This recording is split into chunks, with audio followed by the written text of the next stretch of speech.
Tempest Trials Plus Rare Treasures will be accompanying our Pirate banner, and we have a couple of fun things to talk about. First off, if you score the maximum 50,000 points, you can get up to 42 orbs, 11,000 feathers, and 80 sacred coins.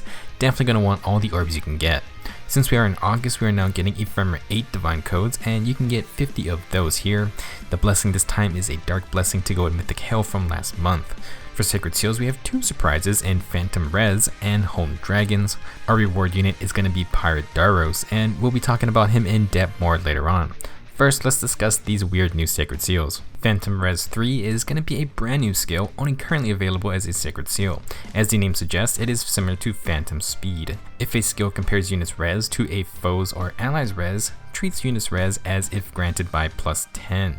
So Phantom Res is basically the res variant to Phantom Speed, which came out years ago, and we are only now getting a second Phantom skill. These skills basically help you win stat checks, with Phantom Res giving you plus 10 extra res when you do res comparisons. This could be for skills like Ploys, Sabotages, the Tamari Dagger, the Pegasus Flight B skill, Arvis's Double Ploy Val Flame, Yoon's Chaos Name C skill, or Nier's Selkie's crazy res version of the Close Call skills. Anything that does a res comparison will benefit from Phantom Res, and an extra plus 10 is quite a lot. Now the main thing to understand is that the Phantom Res skill only gives you plus 10 res specifically for the res stat comparison. You do not actually get plus 10 res during combat, so you won't take less magical damage, or your Iceberg procs are not going to deal extra 5 damage. Back then, some people thought that's how Phantom Speed worked, but if that was the case, why wouldn't you be using it all the time? This skill is definitely still a bit niche, but we have a lot of support based units that would love the extra plus 10 res over running something like Fortress Res or Res plus 3 for their Sacred Seal. For units that want to use res for their actual in-combat fights, you may instead want to go with an in-combat res increasing skill. For example, Nier's Selkie would love plus 10 res for her damage reduction effect, but she could also just run speed and res solo, and you still get a sizable plus 6 res, and you also get plus 6 speed. Not to mention she's going to have plus 6 res actually to take less magic damage and get a bit more damage from her Icebergs or Glacies. Even though it's a bit late, Phantom Res will have a lot more opportunities to shine compared to when Phantom Speed first got introduced. Our second Sacred Seal is Home Dragons. At the start of the turn, grants plus 6 attack and speed to adjacent dragon allies for 1 turn.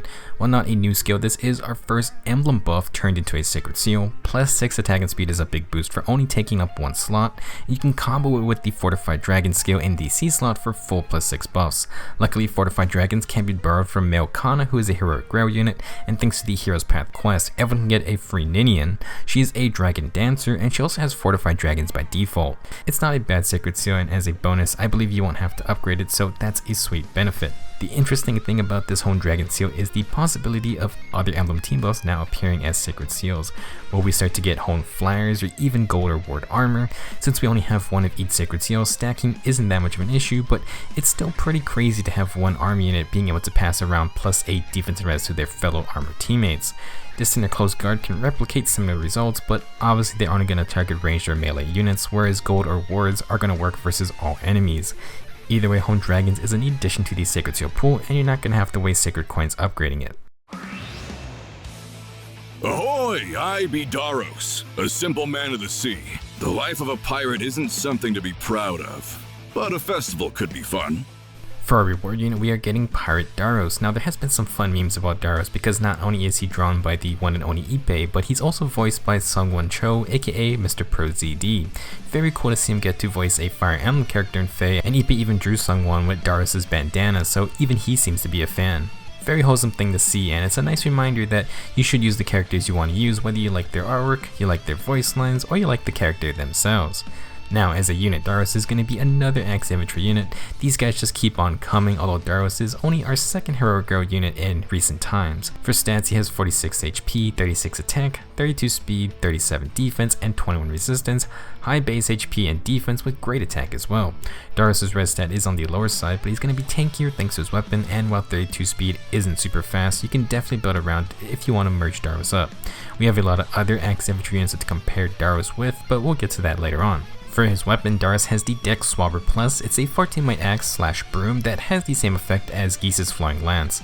If the unit is not adjacent to an ally, inflict attack and defense -5 on foe, and neutralize foe's attack and defense field buffs during combat. As mentioned in the last video, these inheritable weapons are amazing in terms of combative power. They offer a sizable stat boost in the form of in-combat debuffs, and neutralizing field buffs is always a good bonus.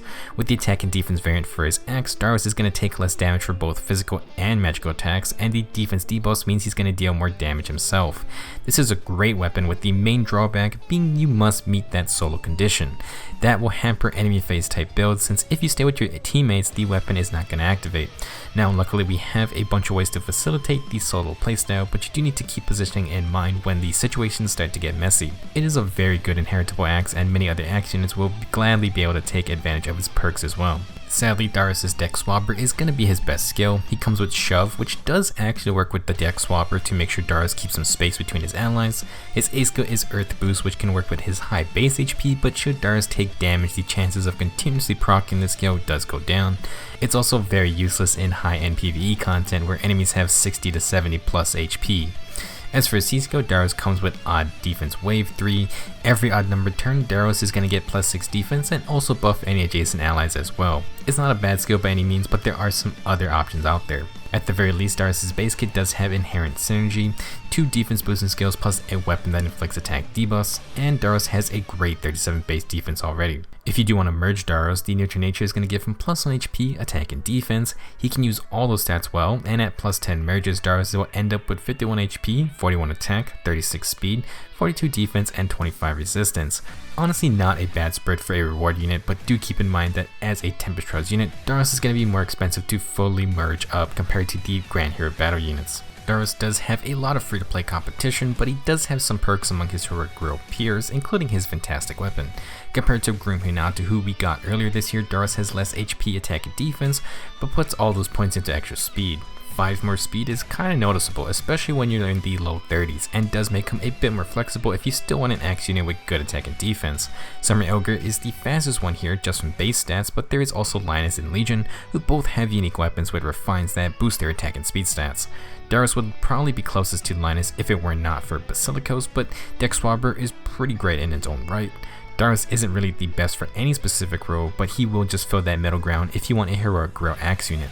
Now, when we come to low rarity 3 to 4 star axe infantry units, Darros isn't actually too bad. He is probably most similar to Ross, although Ross will be able to specialize more thanks to boons.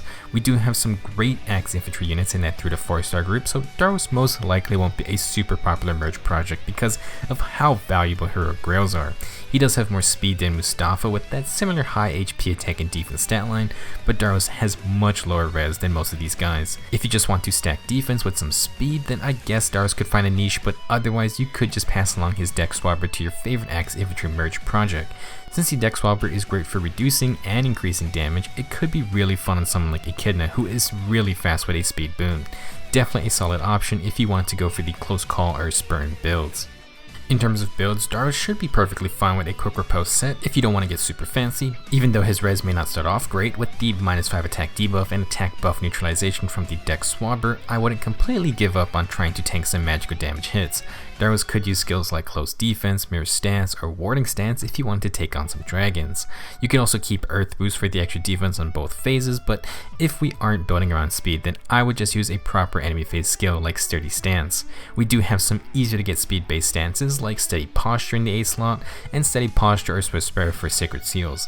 If you want to try and build around those skills, you could replace Quick Riposte with something like Attack and Defense Link, Guard, or Renewal. Some issues you do need to keep track of are positioning to keep the Deck Swabber active. Darros won't be able to use bond skills, and he can't just stay grouped up with his team like a normal enemy phase unit.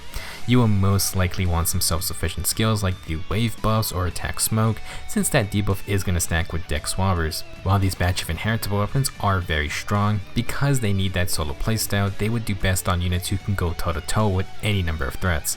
That means you want to have a somewhat balanced unit, and for Darros we need to up his speed and his res stats.